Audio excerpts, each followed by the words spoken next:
How's it going, everybody? I just want to show you a new acquisition I made here a few months ago. This is a Ruger Super Redhawk in 44 Magnum with a 7.5-inch barrel. Picked this up used, got it for a good deal.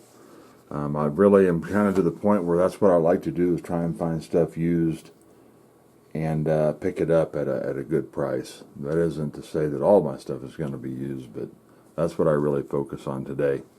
But anyway, back to this. This is the Super Redhawk. This 44 Magnum here is kind of set up to use for hunting. Okay, it has a place to mount scope rings on here, which you get with the pistol, the revolver, whenever you buy it from Ruger. It comes with rings that you can mount right in here, right there, right here. Mount it on your pistol and take this thing hunting. Lord knows this thing has got a long enough barrel and is big enough that if you wanted to go out and try and take some big game with it, it definitely should get the job done. This is a 6-shot double action 44 Magnum. Double action meaning you can pull the trigger with the hammer down, or you can shoot it single action, hammer cocked. Now, I did do trigger pulls on this revolver, and on double action I did get one pull where it showed 11 pounds 13 ounces. The other two that I tried went over the scale, which the max that the Lyman trigger pull scale here will go is 12 pounds. But on single action I was getting 4 pounds 11, 4 pounds 13 ounces. So the single action pull is nice. The trigger pull is smooth. I mean, obviously in single action here, I mean, there's nothing. You just put a little pressure here on the trigger and it's just going to break. You know, there's virtually no movement at all. Now in double action, well, you got a lot going on. You got this big heavy cylinder that you have to rotate. See it coming around. Hammer's going back. Keep pulling. Boom. Okay. Very long pull, very heavy pull. This does come with the Hogue, some Hogue rubber grips on it. It does have an adjustable rear sight. Red front ramp. I would assume if you wanted to change these out to something different, you could. Those are just dovetailed in. I don't really know why somebody would want to do that with a hunting gun, because more or less you're going to be probably scoping it and using it with an optic. But you know, this is my second 44. I have the Super Redhawk Alaskan with the 2.5-inch barrel. That is more for personal protection as far as if you're out walking in the Rocky Mountains. Okay, I live out west.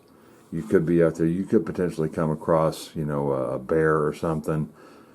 Personally, I'd want something a little bit more than a 9mm or a 40 Smith & Wesson if I came across a bear. But I did get the holster for it from out of Alaska. Diamond H Leather, I believe it is. Having a brain fart here. Diamond H Leather Company. They make the Alaskan Guide holster. And I bring that up because if you wanted to carry this in a holster, I think really about the only way you're going to do it is with a good quality chest holster.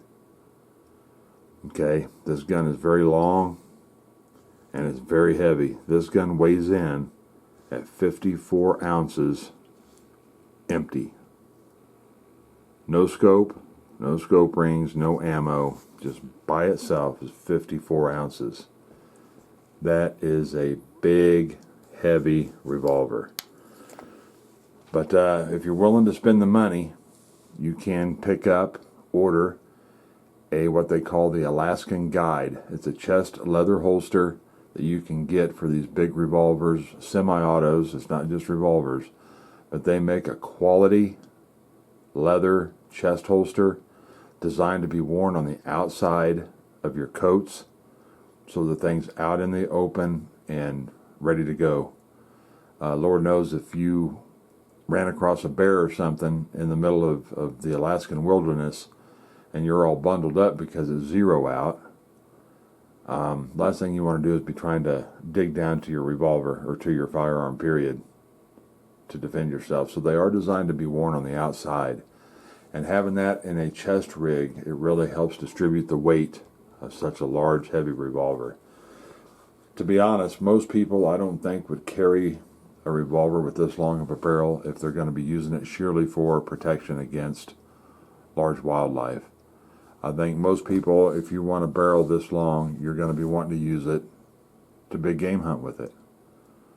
You know, if I had this on my chest and I was out big game hunting and I had the opportunity to shoot a deer or an elk, me, with my abilities, what I would feel comfortable with, a large animal like that, maybe about 60 yards, I'd feel comfortable to try and take him down with that revolver with iron sights. I have no intention of putting an optic on this at all. We'll just kind of see how it goes. Down the road, I may, sell it, pedal it, because I really just don't see much of a need for it. But I want to get it out and fire it and find out just how much different it feels from that little 2.5-inch barreled Redhawk Alaskan that I have. But this is just kind of a quick overview of this booger. It is a really good looking revolver.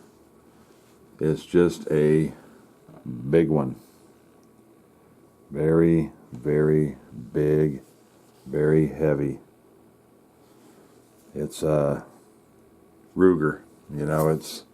This thing has got a lot of steel in it, and it is built like a tank. So with that kind of build, you're going to get a lot of weight. This barrel right here, just in here, is just super thick. See how thick that barrel is?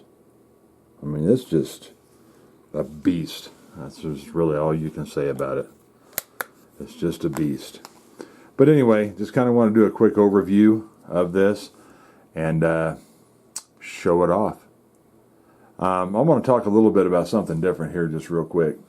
I did a video a few years ago now on the Ruger GP100 Wiley Clap 357 Magnum. And back whenever I bought that, back early on, they were touting, they being the distributor that was making that, or Ruger was touting it as well. I should say Ruger was touting that it was going to be a 1 in 2,000 run if you got the Hawkeye stainless finish. I had a guy chime in on a video here a couple weeks ago saying, well, they've made way more than 2,000 of those. And I've seen those come up before on sale. I've seen them come up on sale or for sale. And I often think in my mind, it's like, man, have they not sold 2,000 of these things yet, But I never really dug any deeper or anything. Well, whenever he sent that, it's like, I'm going to dig into this some more. Yeah, lo and behold, I go in, put in that Google search of the model number of that revolver. It takes me to Lipsy's website, and they have right in there that, this was supposed to be a 1 in 2,000 run, but to date we've made over 4,700 of them. It was an error on our part for not keeping track of the numbers, blah, blah, blah, blah, blah. So if anybody happens to have one of those, I mean, the primary reason I bought that thing, to be honest, is because it was a limited run. Down the road, whenever you have something that's, only 1 of 1,000, 1 of 50, 1 of 2,000, the lower the number, obviously, the better. And also, manufacturer makes a difference, too. I mean, I understand that thing is not going to go up in value like a Python or something did. I mean, I get that. But it just kind of ticked me off. And I sent an email to Lipsy saying, well, do you guys plan on stopping producing this thing, or are you just going to keep making them as long as people want them? And I let them know. I said, I'm not real happy about this, blah, blah, blah. Never got no response, so they obviously don't care. But anyway, I just kind of wanted to throw that out. If anybody has one or comes across that video of mine on that Wiley Clap 357, and I have in there 1 of 2,000, well, not the case. Big fat lie. Thanks for watching, guys. Hope you enjoyed the overview of this 44 Magnum. Y'all take care. We'll see you.